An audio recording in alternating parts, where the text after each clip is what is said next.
For a long time now, Doctor Who has been in a bad place. The Chibnall era of Doctor Who was so bad that I literally stopped watching Doctor Who altogether, and not a single person has ever given me a reason to go back and check that era out. So with Doctor Who essentially on life support, BBC made the decision to break the glass in case of emergency and bring Russell T Davies back as showrunner of Doctor Who. And not only that, David Tennant was also returning to the role of the Doctor for the 60th anniversary specials. When this was announced, I was ecstatic. The original Russell T Davies run with David Tennant is, in my opinion, the best era of Doctor Who. And with Russell T Davies back in the saddle, I assume that at the very least we get some great and iconic Doctor Who episodes again, even with a completely new and different Doctor. But unfortunately, that hasn't been the case with season 1 of this new revamped Doctor Who show. Now admittedly, some people have enjoyed this season of Doctor Who. This isn't like the Chibnall era, where it has essentially received universal dislike, and if you're someone who liked this show, then that's fine. We all like different things, and some of the issues I had with this season will be really subjective. And in some cases, you'll likely agree with my criticism, but it probably didn't bother you as much as it did me. Truthfully, I think your opinion of this season will come down to what you're measuring this season against. If you're comparing the season against the Chibnall era, then you'll probably be pretty happy with season 1. But if you're comparing it against Russell T Davies' original run like I did, then I doubt you'll be anything but disappointed. Oh, and spoilers ahead before we go any further. Russell T Davies' writing is noticeably weaker than it was before, lacking any sense of subtlety and constantly copping out by having important character development occur off screen. It feels like Russell T Davies was speedrunning this season, not allowing moments or characters the chance to breathe, and it meant that I just did not connect with them at all. It's shocking because the specials he wrote were significantly better than what he put out in this season, in my opinion. Admittedly, I didn't like the Star Beast, but Wild Blue Yonder was a real standout Doctor Who episode, and the giggle was excellent up until the Bi-Generation.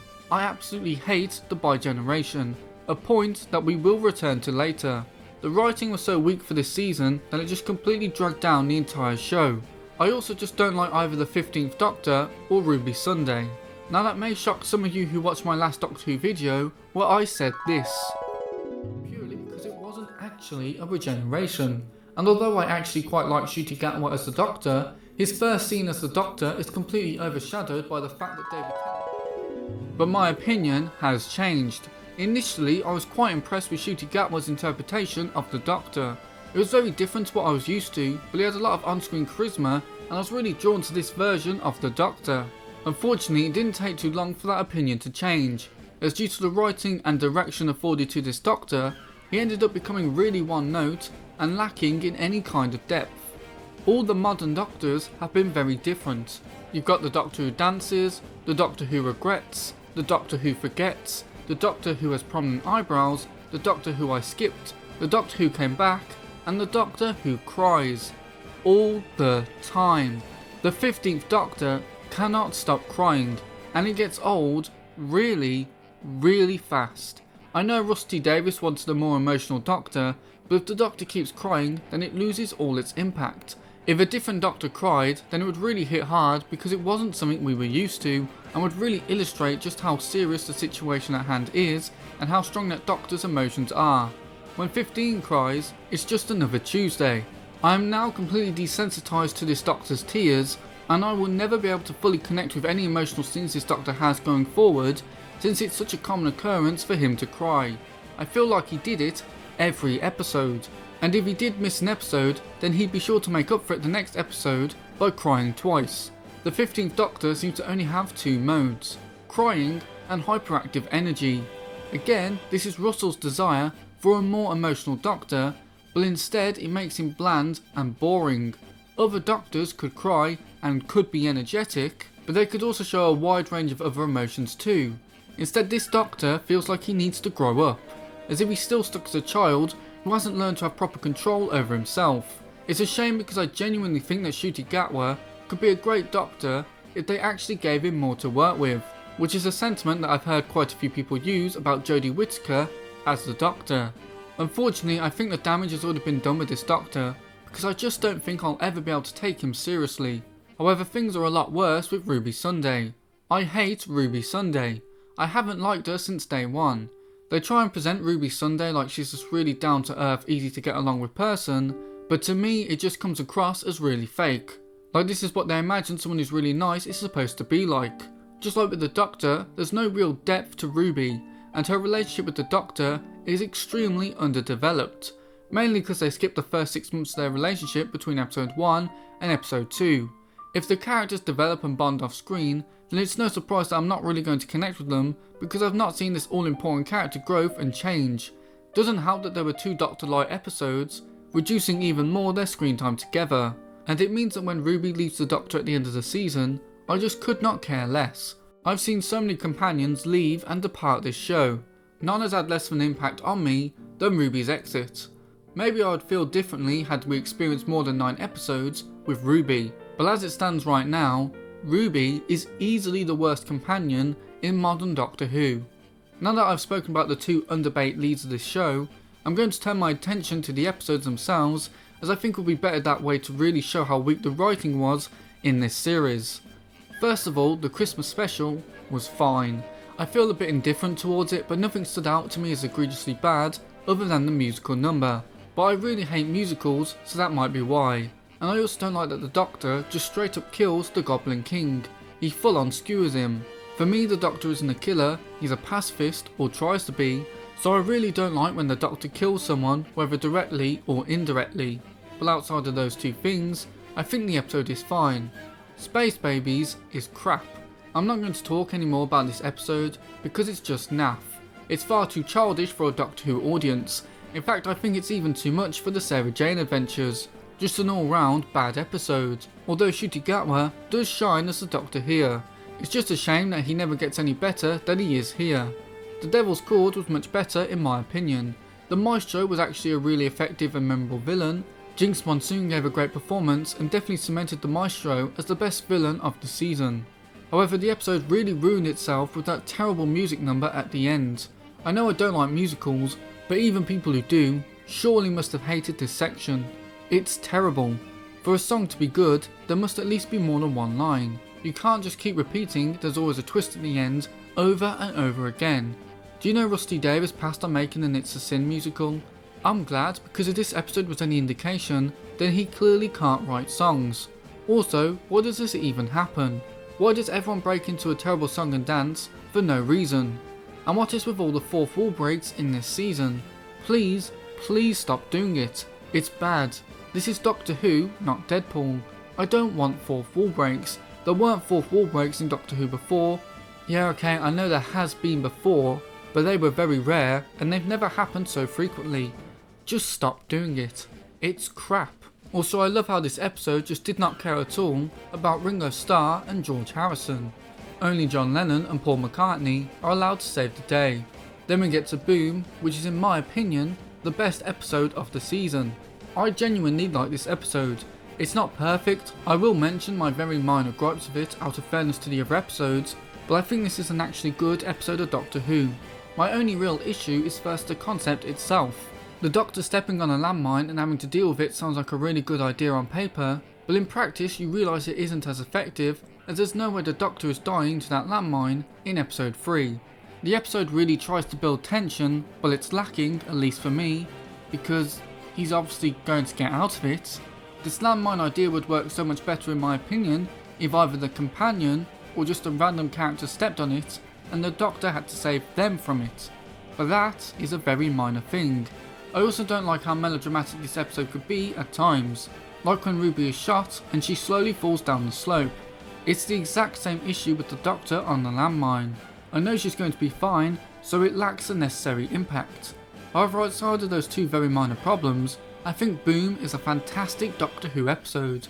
Not quite good enough to be considered a classic or a must watch, but certainly the highlight of this season of Doctor Who. And now we get to 73 Yards.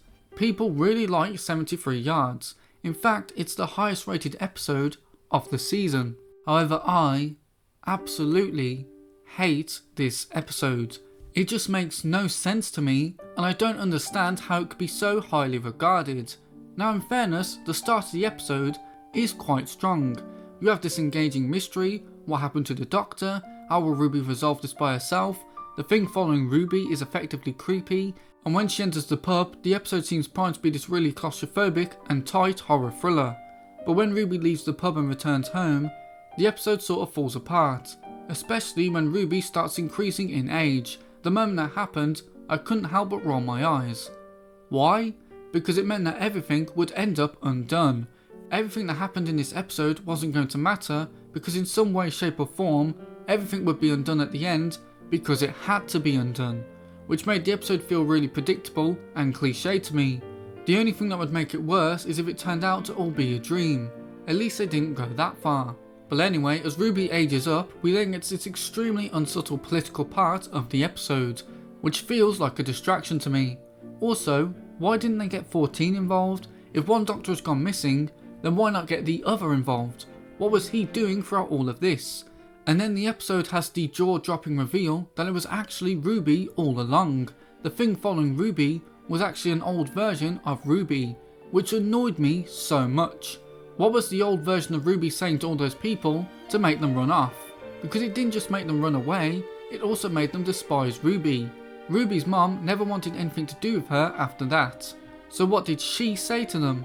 Why did they run off? Also, what was different this time? Because if it was Ruby the whole time, and Ruby has to become the old woman for the thing to exist, that implies a loop of some kind. Yet there is no loop, because Ruby turns into old Ruby, and now, for some reason, they notice her this time. So the doctor doesn't step on the charm on the floor. Why didn't they notice her before? Also, if everything is undone, then who's going to stop Mad Jack now? Is he just going to get away with his plans this time? What even happened to the doctor? Did he die? If he didn't, where did he go? Also, because everything is undone, Ruby's and the Doctor's relationship isn't furthered at all. It's a waste of an episode and completely skippable. And the reason I hate it is because it got all these rave reviews, including 5-star reviews from some outlets, even though it doesn't make any sense when you think about it for more than 5 minutes. A 5-star episode of Doctor Who is an episode like Heaven Sent, or Blink, or The Day of the Doctor, or Midnight, or The Waters of Mars. This episode has no right in being placed anywhere near those when it has so many plot holes and things that make no sense. I can't believe that Rusty Davies apparently referred to this as the best piece of writing he's ever done, because it isn't.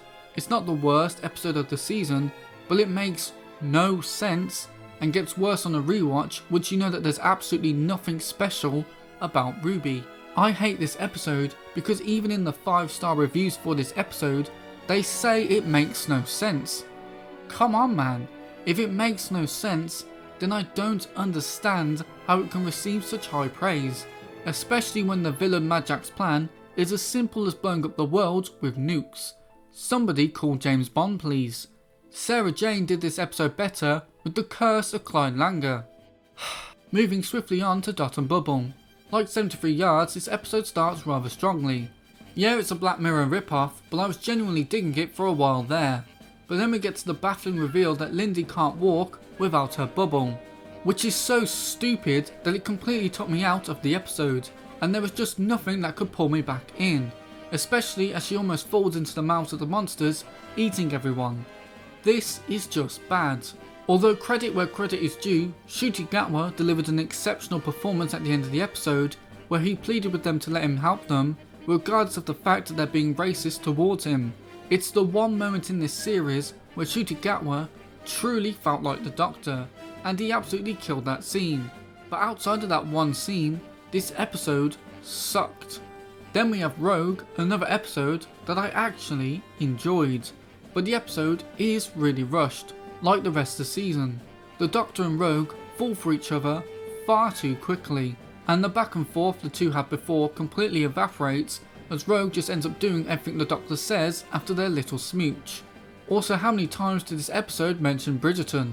We get it. Last episode you ripped off Black Mirror, this time you're going for Bridgerton. Stop reminding us of better shows. Also, why does no one care that the Doctor is black? This is 1813. In the last episode, characters were racist towards him, and that was on a futuristic planet of some kind, I think. But when we go to this past, no one bats an eye. I don't get what this show wants here. Does it want to reflect our world or not? Because the Earth of Doctor Who does not reflect our own, it seems. But then the show also wants to reflect real world issues like racism sometimes. The problem is the show is trying to have its cake and eat it, but by doing that it somewhat lessens the impact, because the world of Doctor Who is clearly not like our own, yet it's trying to remind us of real world issues, so there ends up being this strange disconnect. Doesn't help that the girl in the fireplace did this episode much better, and Captain Jack did Rogue better too. And now we get to the most disappointing part of season 1, the 2-part finale. I really did not like the final 2 episodes of this season. Fortunately, unlike 73 Yards, it seems the majority of people are in agreement with me on that. Although quite a few people did like the penultimate episode, they just found the conclusion to be extremely anticlimactic, which it is. But first, let's talk about all the issues with the legend of Ruby Sunday. First, let's get a subjective opinion out of the way. I really don't like the unit crew in this episode.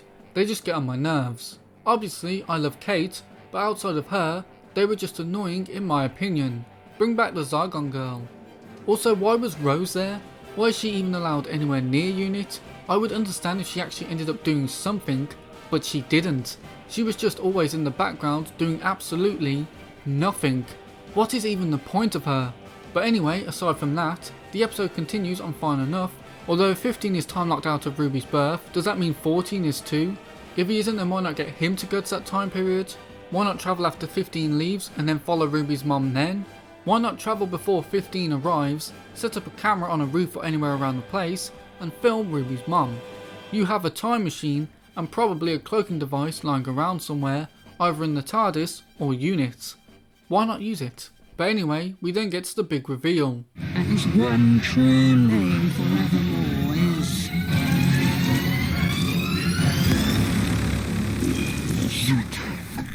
Who? This reveal fell so flat with me. First of all, who is Sutekh? Yeah, I know now he's the villain of the Pyramids of Mars episode, which is apparently excellent, but I had no idea who he was when the episode aired, so the reveal didn't hype me up, it just left me confused. Sutekh is such a weird choice for a villain to return for this season. Firstly, because he's a classic Who villain that I believe only showed up once, so even big modern Doctor Who fans might not know of him. But he's also a weird choice because this season is meant to be a jumping on point for newcomers to Doctor Who. That's why I titled this video Doctor Who Season 1, not Season 14 or whatever number that we're on, because this is meant to be a fresh start for Doctor Who, with Disney even getting involved. So what a great idea to have a villain that only classic Who fans would know. But Liam, what about the Toymaker? Well, with the Toymaker, we already knew they were appearing well in advance of the special, and they had made sure that we at least knew of how significant and powerful the Toymaker actually was. So it isn't the same, even though it is another case of this show bringing back an original villain. Then we have the way that Sutekh is revealed too, which I also didn't like, because it just feels like Rusty Davies is sniffing his own farts here and trying to be really clever, when in fact the reveal is extremely stupid. So S-Triad being TARDIS everyone gets, it's an anagram that works, but then the screen starts glitching, which first of all, why does that happen? Did Sutekh just have it set up so that would happen? But then we get to the worst part where it reveals Sutekh's name, because for some reason the Doctor says this. It was the wrong anagram. It's not an anagram, Doctor, and you should know that. Well, it's not a surprise that you didn't, because you felt a lot dumber than usual this season. You can't have an anagram where the majority of the letters aren't used, and you also have to change some of the letters to make the word or name that you want. Imagine if in Sherlock they revealed Moriarty like this. So Sherlock has received a letter from someone, but then Moriarty reveals that he secretly put his name in the letter, and it's this big shock. And he's like, "See Sherlock, I put my name in the letter." And Sherlock's like, "Where?" To which Moriarty goes, "See Sherlock, it's a simple anagram, just take the Mori from Moria and the Arty from Farty, and what you get? Moriarty." To which Sherlock responds, "That's not an anagram, you didn't use every letter, and also, you spelt your own name wrong." To which Moriarty says, "I'll just change the Y to an I, it sounds the same anyway so it doesn't matter." That's essentially what that reveal is, because no one in their right mind would ever see Sutekh's name in that company name. Especially as it was S-Triad Technology, not Susan Triad Technology, so you couldn't even jokingly refer to it as Sutekh. And then to top it all off, you have the Doctor pulling this extremely scared face? Shocked maybe? I don't know, but it seems a bit much to me. Especially as the Doctor only needs to take a few steps back so he doesn't get touched. Well anyway, that's the legend of Ruby Sunday done.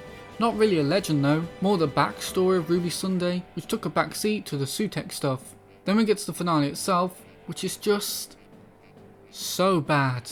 It starts extremely strong, kinda like 73 yards and Dot and Bubble. Sutekh feels like an actual threat wiping out Unit, which made me cheer a little. It shouldn't have, but I really found Unit to be annoying. Although Kate dying did make me sad. Also massive props to Gabriel Wolf returning to the role. I didn't like this episode, but he was great in it. The finale makes the exact same mistake that 73 Yards does, because Sutekh wipes out everything throughout time and space, so obviously everything is going to get undone, which results in the high stakes becoming hollow. Now the first question that came to my mind is, where is 14? Because you can't even make the excuse that 14 is off-world with Donna, because this event affects all time and space, so he would have to know about it. Why doesn't he help in any way? Also, why is Sutekh stuck to 15's TARDIS, not 14's? Because 14's is the original, so surely he would have been on top of that one, not 15's. Or did Sutekh get cloned alongside the TARDIS? Are there now two Sutekhs? This is what I was concerned about when they did the whole bi-generation thing. I hate it so much, because 14 has to return, but he won't return, and it just doesn't make sense that he won't return either. Is he just going to sit back through every Earth-ending disaster? Sorry, I meant to say universe and time-ending disaster. There's just no way that he would. But anyway, after this strong start, the episode just grinds to a halt. The pacing is abysmal. The Doctor remembers that in 2064, they mandated everyone giving their DNA in the UK, so they travel to that point and find out who Ruby's mom is. I don't know why the Doctor didn't think of that before, since 2064 is only 40 years after 2024. They could have shown up at Avengers Tower 40 years in the future and would have got the answer that they wanted. But anyway, they do get the answer that they wanted. They then indirectly kill that Harriet woman. By the way, was she even bad? Because Mal and Susan got possessed, but after Sutekh was defeated, they went back to normal. So was Harriet actually bad, or was she just like Susan? Doesn't matter, she's dead now, and so is Sutekh, who was defeated so quickly. Considering this finale really dragged its feet, it wasted no time in getting rid of Sutekh. What a rush murder. A nearly 50-year wait for this villain to reappear, and he's gone like that. What a waste of what could have been a genuinely great villain. Also, bringing death to death equals life? Sure, why not? But then things get even worse with the reveal of Ruby's mother. I'ma hand things over to my boy Kylo Ren to give you the details. You come from nothing. You're nothing. They were nobody. What? Ruby's mom is ordinary? So the importance of the mystery made it powerful? Then how come every child in a foster's home isn't constantly snowing everywhere? Also, why is Ruby snowing? Because of the importance of the mystery made it powerful, then wouldn't that make Ruby's mom powerful? Not Ruby herself? Also, why was Ruby's mom wearing a cloak? She was 15. Where did she find that? It's almost like she knew she was going to be the big mystery of a season of Doctor Who. Also, don't tell me she named Ruby. She points at a signpost to name Ruby. Who was going to see that? Who was going to know? That is stupid. What? What has happened to you, Rusty Davis? Changing Davros for silly reasons, changing the design of the sonic screwdriver to make it look less like a gun, and now this entire season, have you lost it? Because this is bad and you're making bad decisions. This whole Whoniverse idea was a mistake and you leapt before you looked. Doctor Who won't be like Star Wars and Marvel, and honestly, I don't think it should either. And it's never going to be during this era either. The only time it could have was during David Tennant's tenure as the Doctor, as you had the Sarah Jane Adventures and Torchwood going on too. I am really disappointed. They need to make the seasons longer, they need to make the episodes longer, they just need to give everything more time to breathe. Stop rushing, stop fourth wall breaking, make sure the Mrs. Flood reveal isn't just another Ruby's mom situation, don't ever bring the musical numbers back because they're not working at all, and give 15 more to do than just cry, because it's really excessive. Oh, and also stop with the supernatural stuff. I'm tired of it already. I don't think that it's unfair of me to want more sci-fi in my sci-fi show. I can't believe I'm saying this, but bring back the Daleks too. I was actually very happy when it was revealed the Daleks wouldn't be in the season, but now I want them back. Or at the very least, bring back something familiar. And I don't mean another classic Who villain that only a subsection of the fanbase will know. But anyway, that's just what I think. What about you? Do you completely disagree with me? Do you like 15? And do you like Ruby? Do you actually really like this season? Do you like 73 Yards? What was your favourite episode of this season? Are you excited for the next one? And who's your favourite Doctor? Also do be sure to check out my previous Doctor Who video where I ranked all the modern Doctor Who regenerations. And do let me know the answers to all those questions as well as your general thoughts down in the comments below. And whilst you're down there, do hit the like button. It significantly boosts this video in the YouTube algorithm. And if you're feeling especially generous, then do consider subscribing too please. I'm aiming to hit 1000 subscribers before the end of the year and it's looking very doable. But anyway, thank you so much for watching, I really appreciate it, and I hope to see you in the next video. Bye bye.